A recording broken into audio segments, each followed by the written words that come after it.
Yeah, g'day YouTubers. Tinker O'Toole again here with another video. Today we're going to talk about profiles using a chainsaw grinder. We've spoken about it before in the past, but we've mainly profiled one grinding wheel. And that's one way of doing it. You can put a bit of a flat edge on here. You can change the radius. There's many things that you can do. And that's exactly what I did to this wheel because I was emulating Stihl's RS chain. So to do that, we started off with a normal radius, but then we put a little bit of a flat edge on here, just a little bit, only about 1.5 mm. And that flat edge on the side of the wheel allows you to get that little tiny point, as well as playing around with the radius a little bit. You can get the side plate so it's about 85 degrees. Now, by doing all of this may only give you a very small gain in cutting performance, but nonetheless, I don't mind spending a bit of time trying to duplicate what I brought, because the moment that you run a round file through it, you destroy the shape, especially on Husqvarna's X-Cut C85, where it has a very sharp point on it. That can't be duplicated on a grinding wheel unless you spend a lot of time profiling it. But there is another way that I've been playing around with where I'm not spending too much time dressing wheels to achieve the same thing. And the best way to do that is to use two grinders. So this grinder here, I've profiled it as best as I can to try and emulate Stihl's RS chain with pretty good results. But then I found later on that if I just had the normal radius on here, and then I used a second grinder, which is this one here, and what I actually did here, and if we zoom in there, you'll be able to see on this wheel. So this is a 3.2 mm wheel, and if you have a look, I dressed the wheel almost flat. Almost flat. Reason I did that is because when I put this wheel into the tooth, I'm using the side of the wheel, and I get that little tiny point that you can see on Stihl's RS or on Husqvarna's X-Cut. So this part here is well away from the side plate, doesn't touch the side plate. It's this part here that comes down right on the tip of the side plate, little flat section that you can see. So what I'm going to do, I'm just going to put a slide up of Stihl's RS, right? So we'll put a slide up of Stihl's RS. So there it is there. And that's the general shape. You can see that midsection of the side plate, it's about 85 degrees. Look, it doesn't matter whether it's 75, 80, 85, doesn't matter whether it's got a slight slope leaning forwards or a slight slope leaning backwards. What probably does matter is that working corner, that little tip that you can, that little tiny tip, that point. That's the part that really digs into the rest. From that point onwards down the side plate to the gullet really doesn't do much except sever timbers. So it doesn't matter if the angle's out a little bit on that. It's not the major, it's not a game changer by changing that angle. It's that side plate, that little tip, that working corner that does all the work. So I'll put another slide up of what I did on this grinding wheel, right? So there it is there. Look, it's close. It's not perfect, but it's getting close. So I'm chasing the grind to get it with relatively pretty straightforward. So I'm doing two grinds.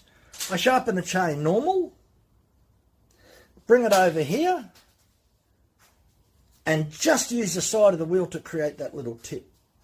We can actually show you how I do that. That's pretty straightforward.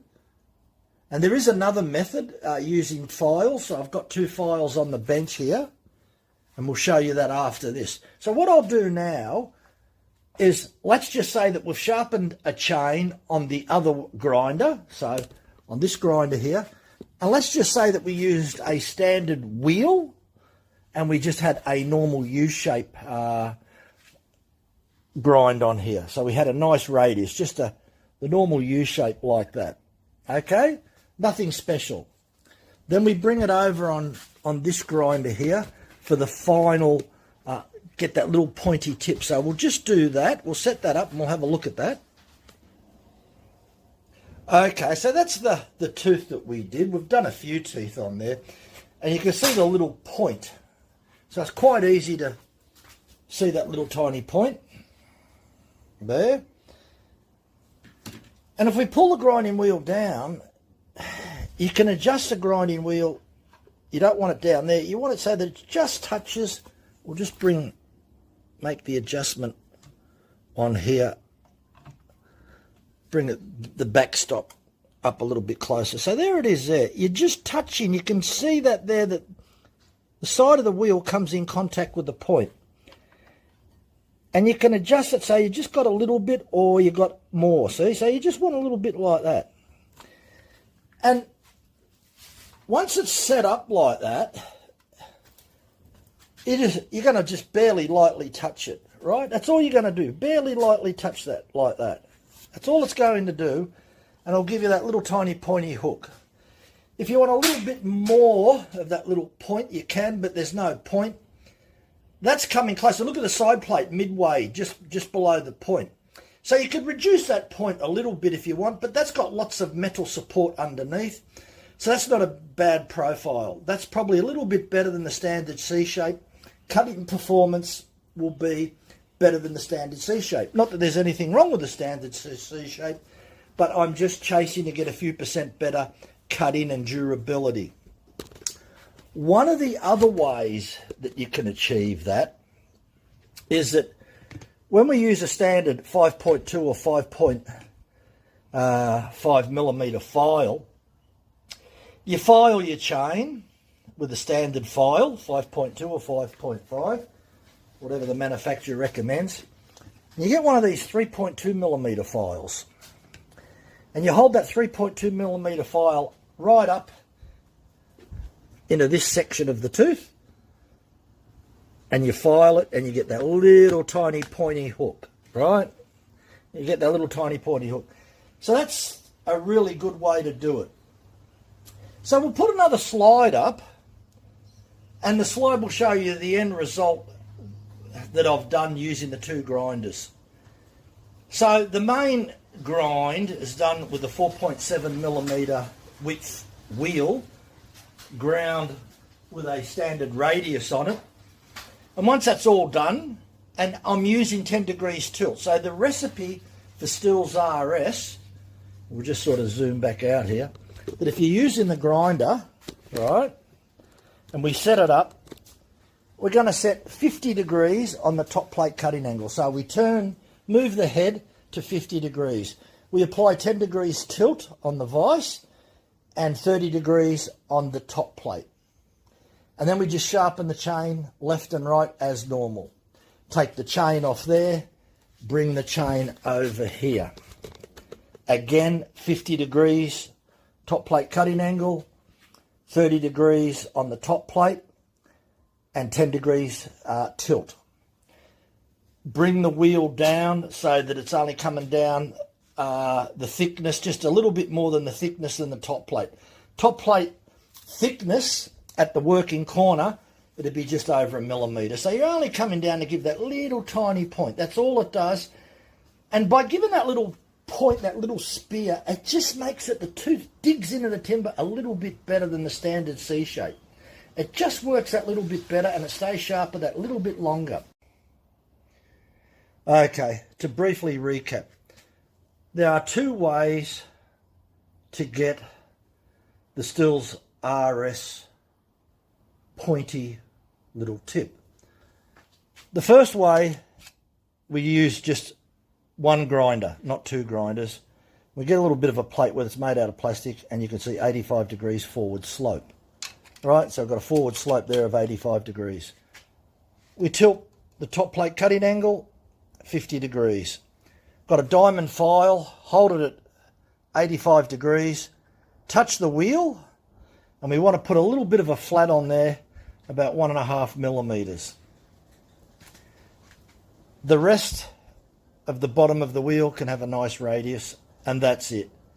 And you'll be pretty close to doing Stihl's RS, especially putting that little flat on there, because the whole idea of putting that little flat on there, it'll give you the little pointy bit that you want. So that's one way, right? Which is pretty straightforward, gives pretty good results. The second way is that you just dress the wheel normal, right? So, okay, wheels dressed normal, using the standard little card. That's the radius card, and you'll dress that and everything will come up just fine. So this is what is referred to as a symmetrical profile, which is even left and right side, even though we only use one side of the wheel. Okay, so that's pretty straightforward, and then you'll grind your chain, you'll sharpen it up, everything's fine. You'll take it over to the second wheel, and the settings will be the same. 50 degrees here, 10 degrees downward tilt on the vise, 30 degrees on here. The wheel is dressed virtually 90 degrees. You could dress it at 100 degrees or 110 degrees if you want. The whole idea of using the second wheel or second grinder, 3.2 millimeters in thickness, is, and I've measured it so that we get a nice flat right up at this point here. And the thickness from the top plate, from underneath the top plate to the top plate on a 3/8 chain, is about 1.3 millimeters. So you can grind about 1.3, 1.4 millimeters and you'll have a nice flat section here. And that's what I'm seeing on a lot of the full chisel chains with that little tiny point, anywhere from 1.5 millimeters, except in the situation of Husqvarna's X-Cut, where it's 40 degrees top plate cutting angle, and the length of the straight section here, so this length here is probably about, well, just over 2 millimeters in length. We'll just put another slide up there just to show you that again. So you can see that you'll have to tilt the grinder head, top plate cutting angle, 40 degrees. Very aggressive actually, tilting that over 40 degrees. But that's the recipe. If you use a file on any of these full chisel profiles that's got a very pointy tip, then you'll destroy that profile. If you destroy that profile, you'll find out that your chain will probably drop off a couple % in its cutting efficiency. I just think that I can't see the point in a manufacturer releasing Husqvarna's X-Cut, and if you run a file through it, you'll destroy it. You'll destroy that point. So why manufacture it in the first place when you'll only get one chance to use it if you're a hand filer? The only thing that I can say, that if you are a hand filer, that you use two files, so you use your standard file, and then you use a 3.2 millimeter file, and you just touch that 3.2 millimeter right at the tip, and it will give it a little sharp point. It'll change the geometry. That's the only way you're going to get out of it if you're persistent for that extra little gain in performance. It's a couple of %. It depends whether you got the time.